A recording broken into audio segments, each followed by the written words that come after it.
Welcome back to my World in Flames gameplay. We are in September-October of 1940. I'll put a link in the description below to the last video, the timestamp where I kind of talk about the in-between stages, in-between turns discussion. And so I won't go over that again here, I'll just jump right in. I've already done the reinforcement stage, so I've put out all the reinforcements out on the board. Not a whole lot to speak of. A lot of infantry everywhere, and Commonwealth and U.S. had some planes to add, as did Germany and Japan and China. Actually, there's quite a few planes that were placed this time around. For the lending phase, I'm going to have the Commonwealth give China 2 resources, and Germany is going to give Italy 4 resources. Alright, so as I discussed in the last video, I'm going to try to do dice rolling a little bit differently here.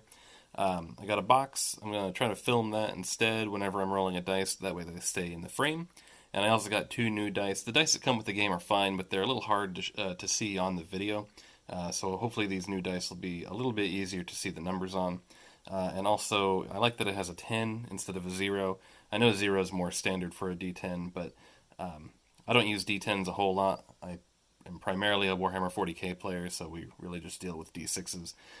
So it's nice that the 10 is going to be on here, so I don't have to convert the 0 to a 10 in my head every time. So with that being said, move on to the initiative stage. I've got a blue dice and a red dice. The blue dice will be allies, and the red dice will be axis whenever I'm rolling both at the same time. So go ahead and roll for initiative. Right now the initiative marker is on the 0 track, so this is an unmodified dice roll. Alright, and the Axis has won the roll.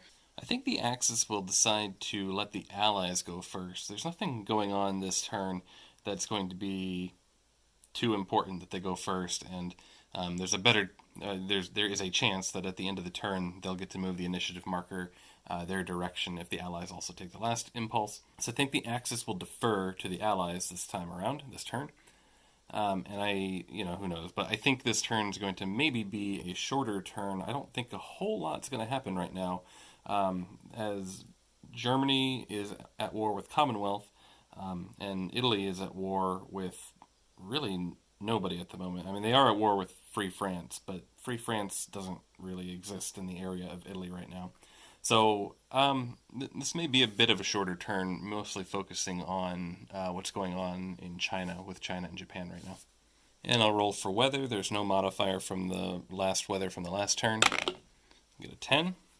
We just jump right into the bad weather here for the turn. So storms and rain basically everywhere except for the South Temperate, and we'll have quickly moving impulses as well.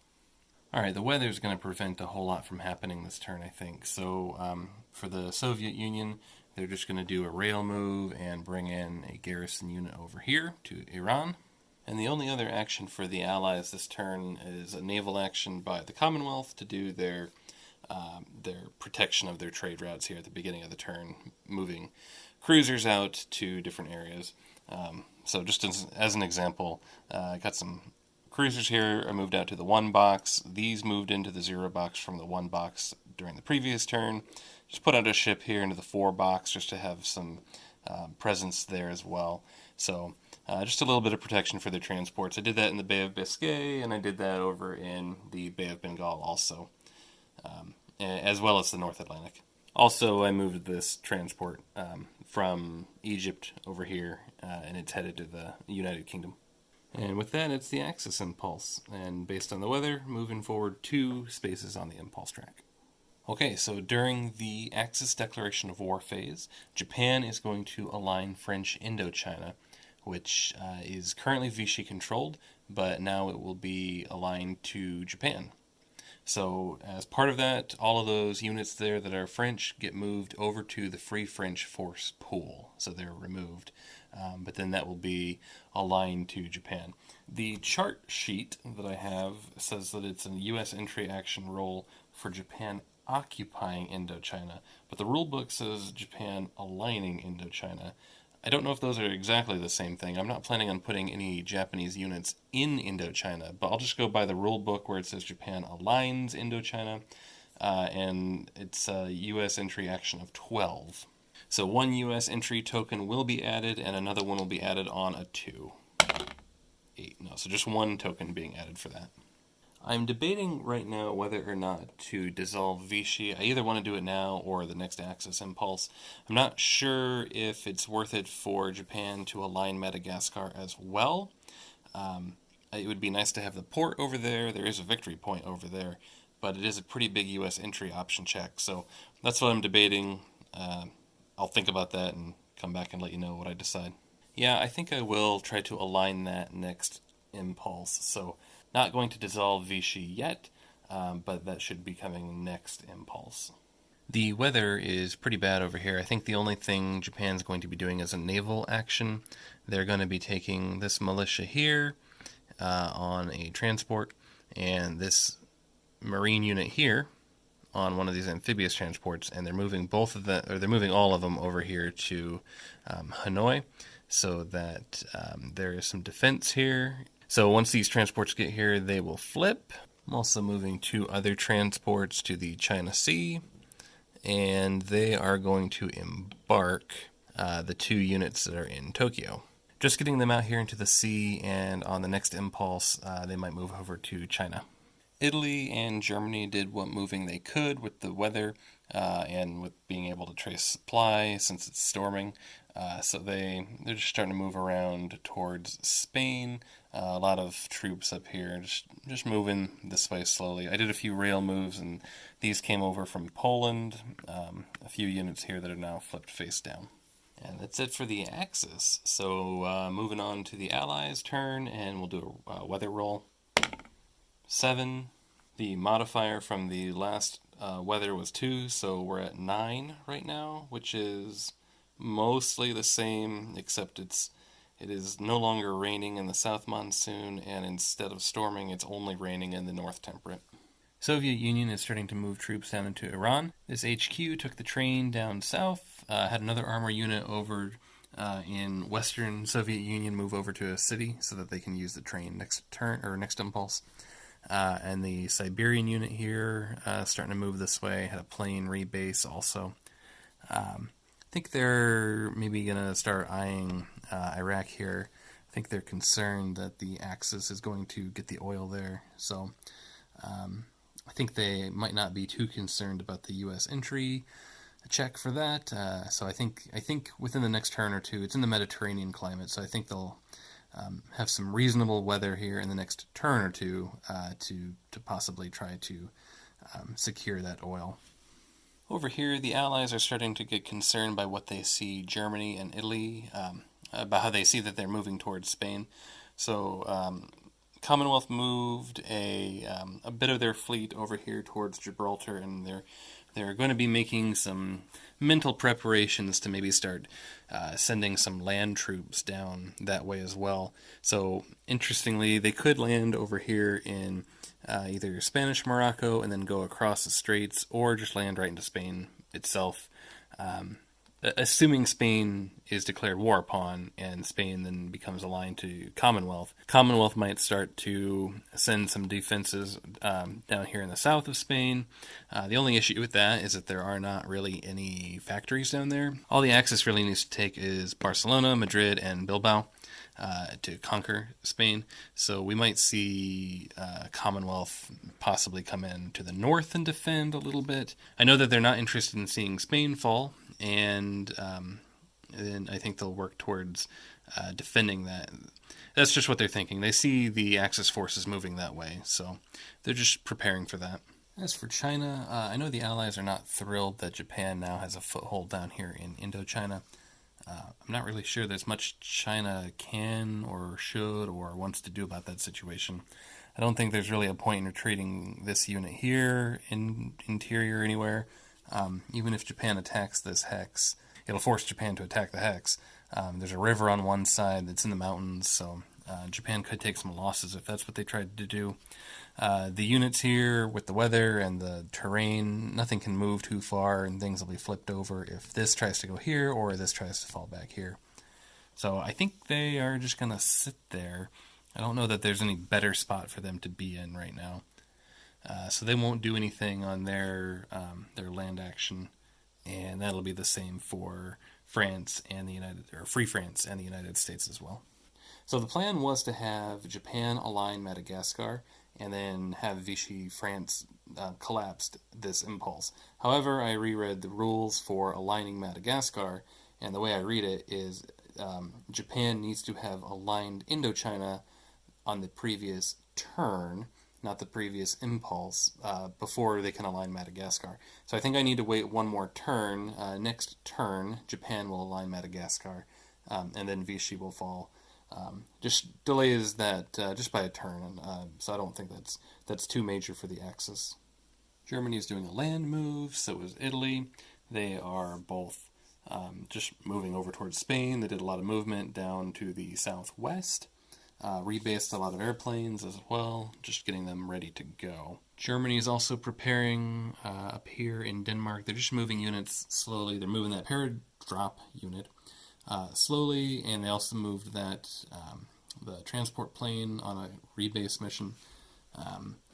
The idea there is to paradrop into Oslo when the weather turns good, if they get a good turn for that. I need to check through the bag again of Norwegian units, but it looks like to me there's only one non-reserve unit in the bag, and based on the mining the Norwegian Sea result that the Commonwealth rolled earlier, Norway gets one fewer unit than they normally would set up on the first turn.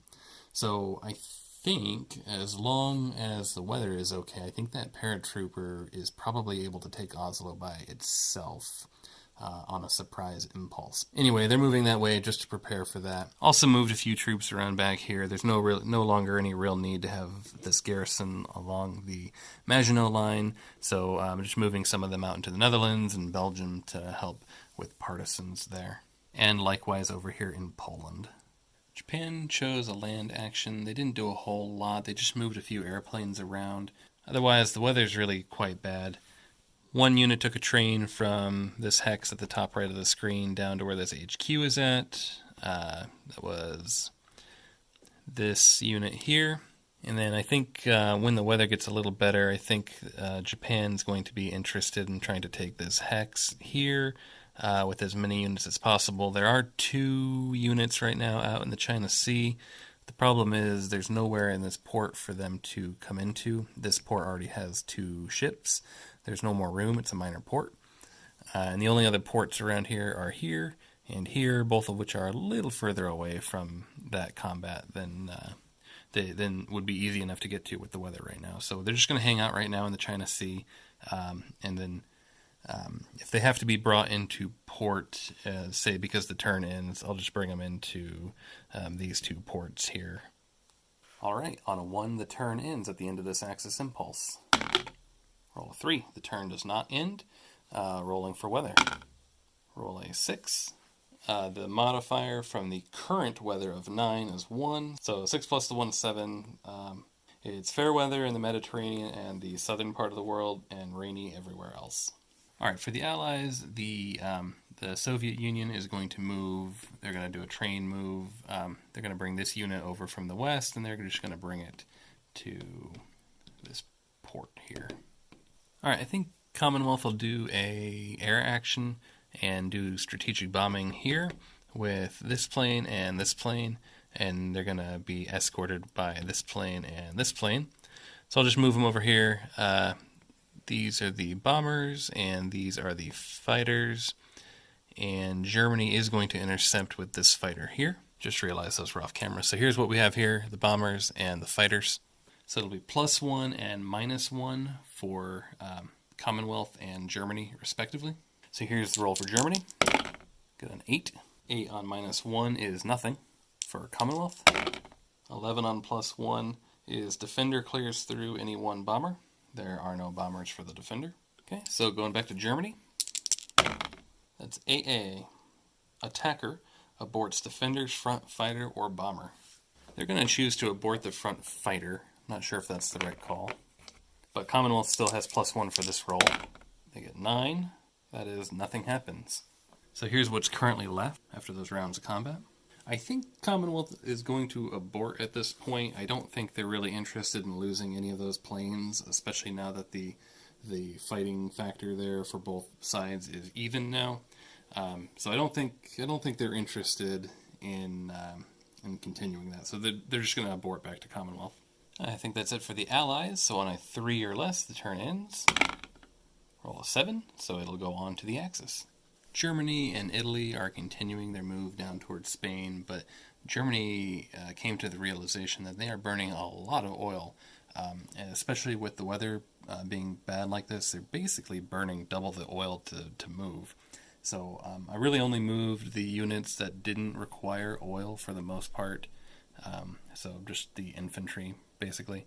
So they're moving a little bit more slowly. I think they're probably also waiting for Vichy France to be collapsed. That way they can, it frees up a little bit more movement down to the south instead of just to the southwest. Germany would like to get down to the Spanish border sooner than later.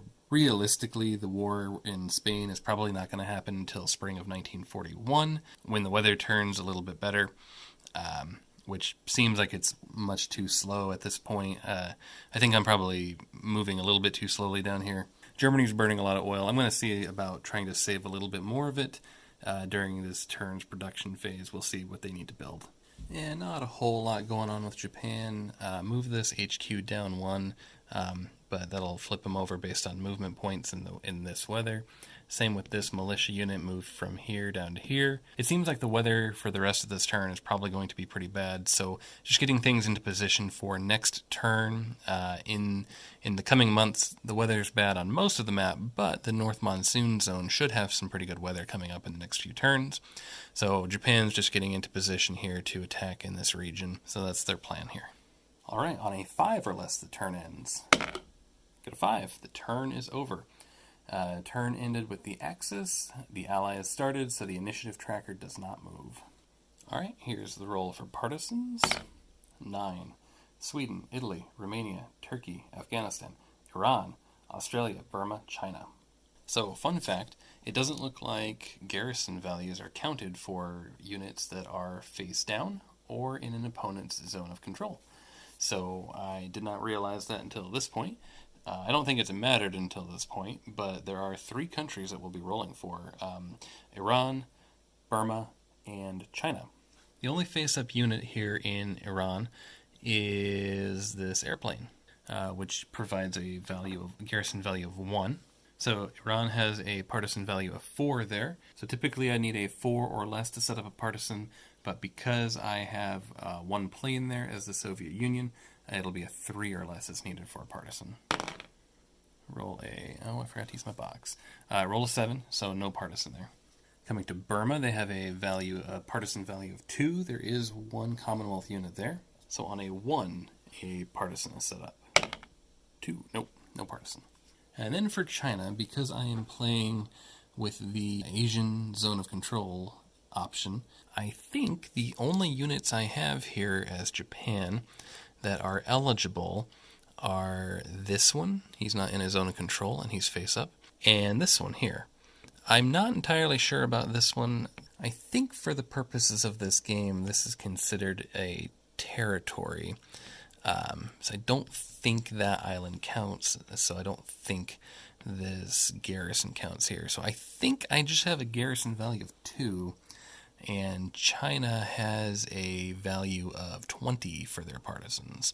So I'm getting 1 automatically, and then another 1 on a roll of 8 or less.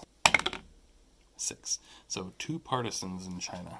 So these are the 2 that I randomly pulled. So they must go into enemy-controlled hexes that are not in an enemy zone of control. There's really not that many of them, but there are a few. So I think China will put them into the 2 ports up here in the north. I think that'll provide the most annoyance to Japan. And I think I'll put this one here, since most of the forces for Japan are concentrated a little bit further south. So I'll put the weaker one in the south and then the stronger one up here in the north. I don't see them causing too much of a problem, but it is going to make supply a little interesting. I think I can still draw a line from this port to here, and then jumping over here through this unit to this HQ. A secondary supply path can deviate from a train by a rail path by 4 hexes, which I believe should go to 2 over here in the Asian Pacific maps. I think he can draw here to here and then rail out to here and then into the sea. But this certainly does make that a little bit more difficult. And I will also have to see how that affects this particular resource right here as well. Okay, so rules check. Partisans don't extend, they don't have zones of control beyond their own hex. So the things I said about supply I think remain true here, but this particular resource is not really affected by him being here. There's railroads in any direction from him that can travel. Alright, I've gone ahead and put entry tokens out. I added one entry token to the Japanese entry pool for the US entry pool. It was just a 1. Right now the German-Italian pool is sitting at 25 and the Japanese pool is sitting at 22. So I'm to the point now where there are some options against Japan and options against Germany, Italy. I think the one that they most want to do is option 22, gear up production. So they need 22. They have 22 against all of them. So they'll go ahead and do that. That's the U.S. production multiple increases by 0.25. That's going to effectively double the U.S. production value. And also they'll be able to actually build their amphibious transports at this point. The tension against Germany and Italy is 13 and Japan is 14 right now, so they have enough. They need at least 11. So they're going to do gear up production. It's going to move one token over into the tension pool unless I roll a 10. Roll a 9. So no. So that will end up moving a token from the German-Italian pool. Alright, I've gone ahead and done all of the final reorganization, the returning to base, all of that. So moving on to production, for the Allies here, the Commonwealth is building a whole bunch of infantry and territorial units around the world. The territorials were randomly chosen from their country, so it'll take them 2 turns to build instead of the 1 normal. Also pulled the last 2 remaining infantry units, just trying to get some presence down in Africa before Italy gets any ideas down there. So Kenya, Northern Rhodesia, South Africa, and then also some in India and Aden as well. The United States is, I barely knew what to do with 20 build points with them at this point, which is a good problem to have. So I basically built the rest of their cruisers. These are just being built right out of the force pool. The carrier and battleship here, the Hornet and the Indiana, are out of the construction pool. The Colorado and the Maryland are out of the repair pool and building 1 Marine. China's building some infantry, and Soviet Union is building some motorized infantry, some infantry, and 2 convoy points that they're going to place on their eastern coast that'll sail around over to the Persian Gulf to help them get the other 2 oil that they now have control of in Iran. And just kidding about the Soviet Union building the 2 convoy points. After looking at it, I don't think there's any way for the convoy to make it all the way over to the Persian Gulf, just based on the number of sea zones that it has to move through. So they'll build this garrison unit here instead. And for the Axis, Italy continues to have naval aspirations here, so they are finishing the construction of their carrier and an amphibious transport.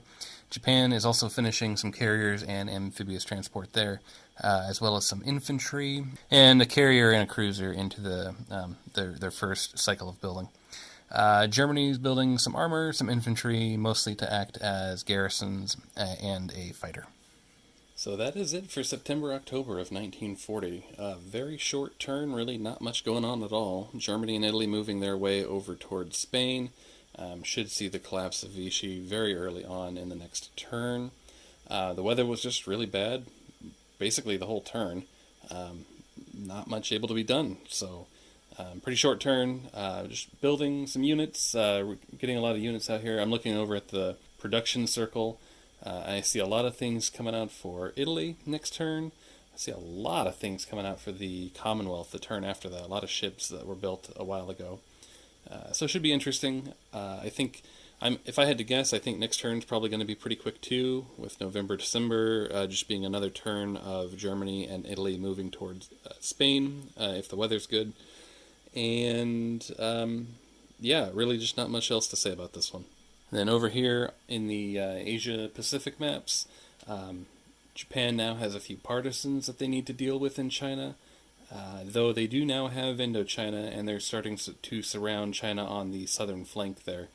So it'll be interesting to see what happens, especially as the weather in that part of the world, in southern China, it might actually be pretty good in the next turn or two. So I think most of the action that we're going to see over the next turn or two will be there, and possibly over into Iraq with Soviet Union as well. So I think that's what we'll see in the next few turns. One thing I'll note, I like to usually put something in here about how I feel like I'm doing something wrong. The fact that I haven't had to build any extra Commonwealth convoy points at the moment makes me think I'm doing the Axis naval battles a little wrong. It just seems like I always want to do land actions with Germany, and or the submarines that they have or the naval fleet that they have at the moment just isn't really powerful enough to go off and risk against the Commonwealth, the convoy points there. Germany does have some submarines coming out pretty soon, so maybe that'll change in a turn or two. So thanks for watching, and I'm excited to move on to the November-December turn of 1940.